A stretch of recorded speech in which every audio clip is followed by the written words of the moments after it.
p.m. Do you know where your children are?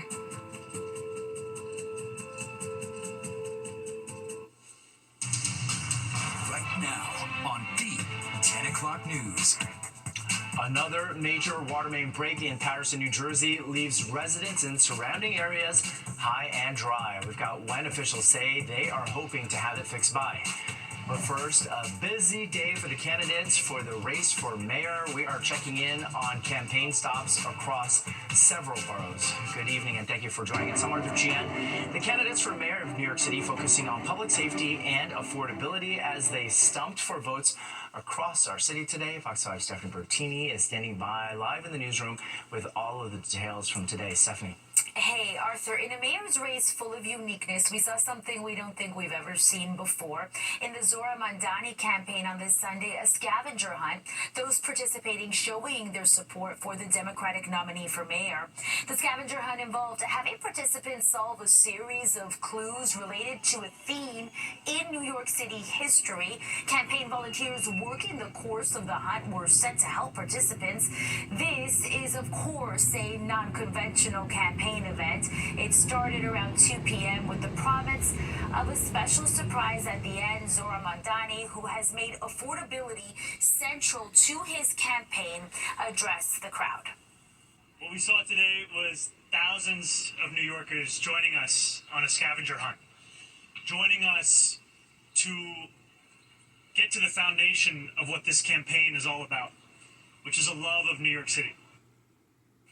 This evening, the Republican nominee for mayor, Curtis Sliwa, campaigning in Bensonhurst, Brooklyn at the Feast of Santa Rosalia. Sliwa cracking down on crime a central focus. He had this to say to Fox 5 News. Crime, public safety, the affordability that doesn't exist, and the cost of living, which is so high. Those are the four issues that people want talked about. I'm doing it every day. The other candidates, most times they're distracted by yelling at one another instead of talking to the public. Mayor Adams continues his fight for another term. The mayor was at Rucker Park today, presenting the key of the city to street baller Bob McCullough. Adams had this to say when asked about recent violence in the city, particularly gun violence in the Bronx. No matter how good we continue to take these illegal guns off our streets, as long as we allow these repeated offenders, it is really becoming an impediment to get the safety that we know we deserve and we could get. We need help from the criminal justice system. As the police are doing their job, the criminal justice system must do their job. Former Governor Andrew Cuomo, who is running in this mayor's race as an independent, was on Fox News Sunday Morning Futures. Cuomo said as mayor, he would focus on a growth strategy when it comes to businesses. The former governor said he would also make housing and public safety top priorities. Add 5,000 police officers, 1,500 in the subways. People have to feel safe. We have a terrible problem with a lack of supply of housing, which is driving up rents. We have a 1% vacancy rate, Maria. According to the polls, Mamdani continues to hold a strong lead in this race for mayor. We're tracking it all as the race for New York City mayor moves ahead, Arthur. That was a lot to cover. Thank you very much, Stephanie. Now for the latest on the race for mayor, tune into Politics Unusual with our Morgan Mackay every Friday after the 6 o'clock news. Then, after that, you can watch Battleground NYC, The Fight for Your Vote, hosted by SE Cup. It streams every weeknight at 7 p.m. on the Fox Local app. One person was killed, 4 others wounded at a shooting inside Haffen Park in Baychester, in the Baychester neighborhood of the Bronx. Police say there was a basketball tournament inside the park at the time of the shooting. 2 of the victims were found at the scene at Burke and Wickham Avenues. One of them, a 32-year-old man, died. Authorities now identify him as Jaceel Banks. The other person found at that scene is in critical condition. 3 other victims managed to get themselves to the hospital. Those 3 are listed in stable condition. Officials say they have 4 people in custody as their investigation continues.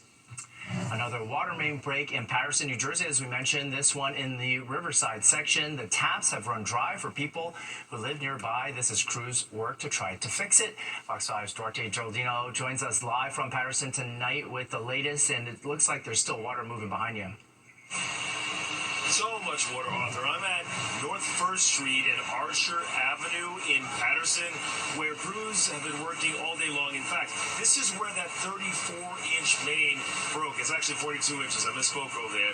Look behind me over here. We have a fairly good vantage point. You can see the hole they had to dig up in order to get to that main. It's over a century old. This is significant, and people say they're growing really tired of this happening over and over again. Crews from the Passaic Valley Water Commission have been here all day trying to contain it.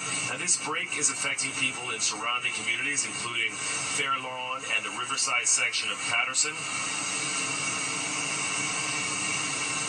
Now, the commission says it's separate from the one near Hinch Life Stadium that was repaired last week, but here in Riverside, entire blocks have gone dry. Officials say crews are trying to isolate the 42-inch main at the North 1st and Arch. From what we've learned on here on the scene, crews are using a line stop. Another team is working at Amity Street and Harrison Street. Crews tell us they're aiming to have service restored within 24 hours, but they've been working a long time. I'm not sure if they're going to make it. The Water Commission has not yet given an official time frame. Now, people in the affected areas are being told to boil water for at least 1 minute before using it to drink, cook, brush teeth, wash dishes, or even make ice. The boil water advisory is also in place for tens of thousands of customers in the Patterson area, including those served by the Manchester Utilities Authority. And we caught up with people stocking up at supermarkets. They are trying to buy enough water to get through the day. Many told us they're just frustrated that this keeps happening. So how much did you spend on water right now? Oh, a lot of water, because wash our face. Maybe if you don't turn the water off, the toilet fill the toilet tank up to flush. So we put a lot of water and drinking water, right? To get hydrated. So I spent a pretty penny on water. Usually we have good water, but this time, I don't know what is going on. In Patterson, they don't have water. Right now in Fairlawn, either. I don't know. Is it frustrating to you? Of course. Of course. The shower, the toilet, the food, our animals, they need to drink water, healthy water. When I woke up today, I tried to take a shower and there was no water, so... So what did you think when that happened? I mean, the other week, I don't know, what was it, 2 weeks ago? It was like certain areas of Patterson and other places, and that was, that was not great. I was here, I was talking to people that had problems with that, and now it's on my end. And that's what a lot of people are thinking. Now it is on their end. He's talking about the water main break that happened earlier this month. That one left tens of thousands of people in Patterson without water or for a week.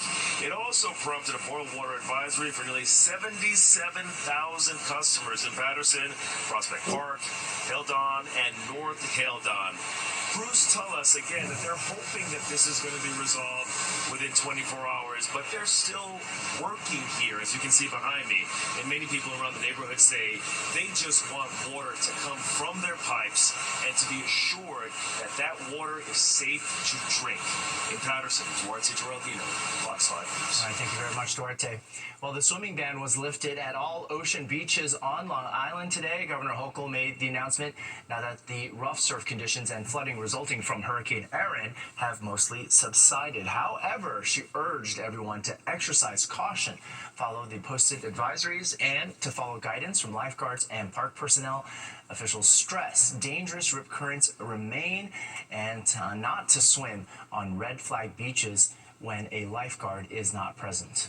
Let's bring in meteorologist Audrey Frenti now for our first look at the forecast. Hi, Audrey. That's good advice, Arthur, because as you mentioned, we still have a high risk of rip currents right through tomorrow evening. Even though Erin has pulled away from the region, we also have Tropical Storm Vernon out in the Atlantic, and between the two of them, we've seen wave heights that have been well above average as of late. And then we do have very strong rip currents. That's when a current of water is actually pulling away from the coastline here. The best way to avoid it or actually get out of one, if you should find yourself within one, is to actually swim parallel to the coastline here as you exit the current as it pulls away out into the ocean here. So tomorrow we are expecting another risk. It'll be a high risk right through tomorrow evening. Our wave heights coming down a bit from the earlier last week, but still pretty treacherous out there. We're at 3 to 5 feet on the ocean. Southwest wind coming in at 5 knots. The sound is faring better here. And if you are planning to go to the beach, because after some morning fog and maybe a shower or two, it'll actually be pretty decent out there. Wear your sunscreen because the UV index will be very high at an 8. Right now we're at a comfortable 72 in Central Park and 74 at LaGuardia.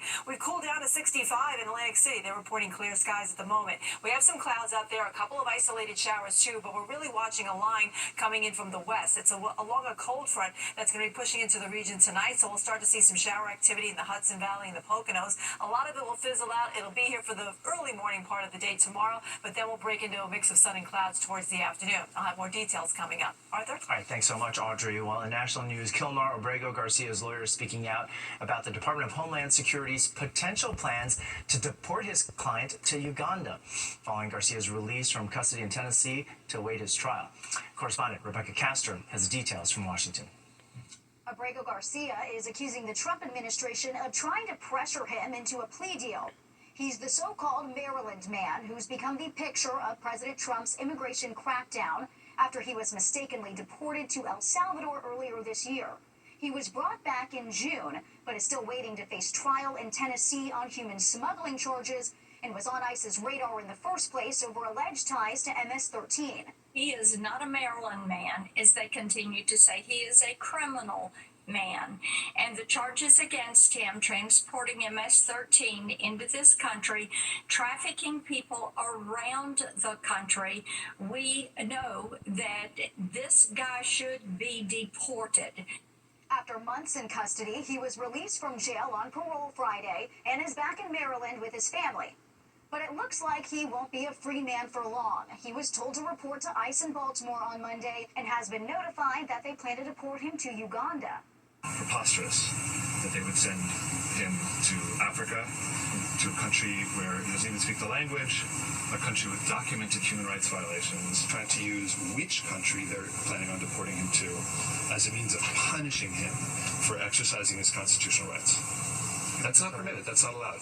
Abrego Garcia's attorney says they will fight this tooth and nail and claims the government initially offered to deport him to Costa Rica if he pled guilty to the smuggling charges. It's unclear if that deal is still on the table, but his attorneys believe the Trump administration is weaponizing the system. If Abrego Garcia is deported again, it's almost certain he will never be allowed back in the country, at least not under this administration. In Washington, Rebecca Castor, Fox News. Coming out, loved ones for hostages still being held in Gaza reiterating their demands for a ceasefire tonight. It comes as Israel warns a new military operation against Gaza City could get underway any day now. We update the latest on the conflict. And later, ahead of the West Indian Day parade next week, a little taste of the Caribbean pops up in Times Square. Plus, Jennifer Woods is here with a look at what's coming up tonight on Sports Extra. Hi, Jen. Thanks, Arthur. The Mets were trying to sweep the Braves, while the Yankees were trying to avoid being swept by the Red Sox. We've got lots of football. Tina sat down with Giants linebacker Bobby Okereke, while the football game plan Joan Reed to talk both Giants and Jets. And of course, we have to talk tennis with the 2025 U.S. Open well underway.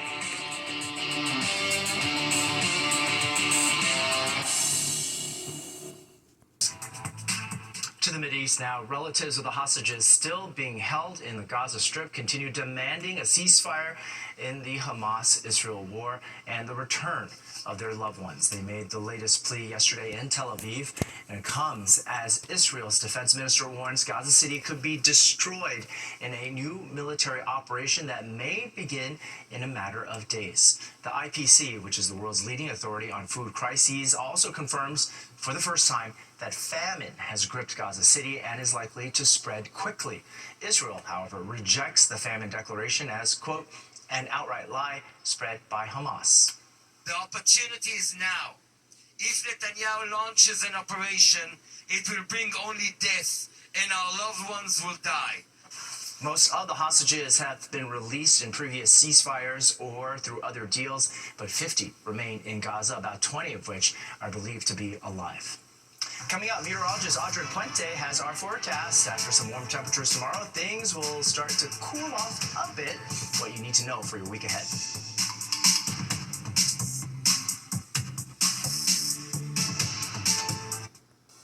Times Square coming alive today with the sounds of the 4th annual Caribbean Pop-Up Carnival. The free event took over Broadway from West 47th to 48th Streets. This year's theme, Bigger, Better, Brighter.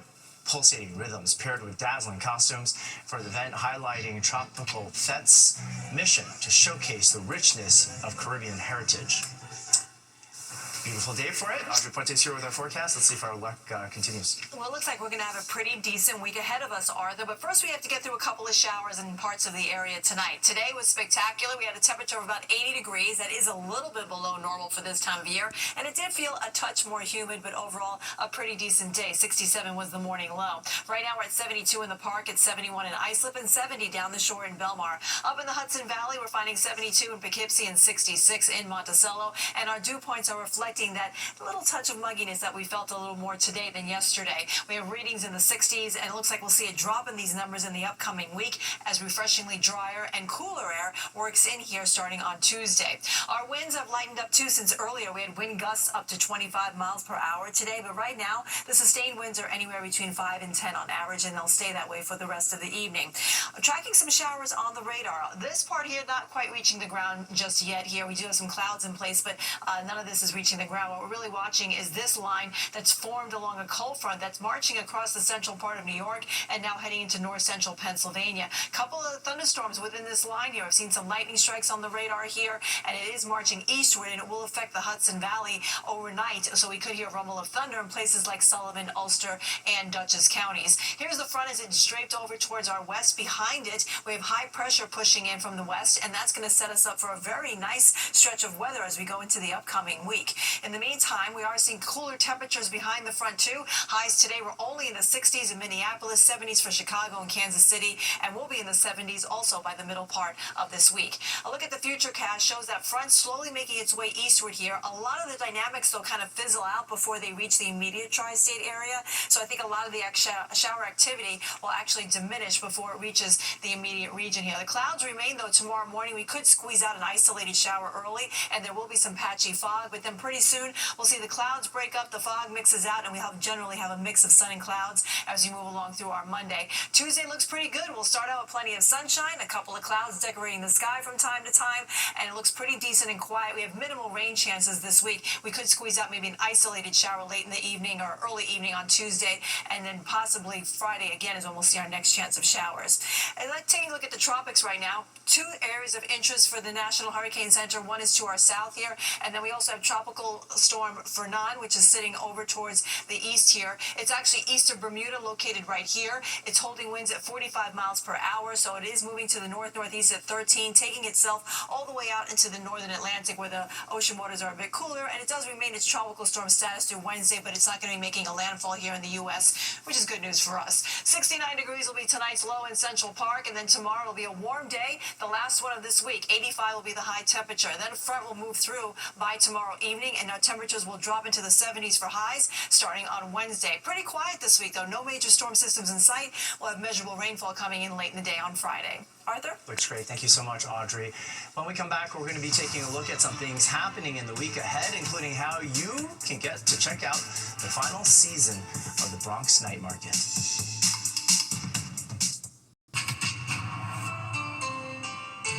Time now for a look ahead at some stories happening this week. Check this out. The New York City Unicycle Fest kicks off Thursday. Riders will be wheeling through Battery Park, Central Park, and across the Brooklyn Bridge to Coney Island. 4 days of fun will culminate at a festival at Pier 76 next Sunday. And the Bronx Night Market returns to Fordham Plaza on Saturday. You can check out food, music, and vendors from 12 to 7. I should point out there are only 3 more dates this year, and then the market closes, wrapping up their final season after an 8-year run. We're going to be right back after the short break.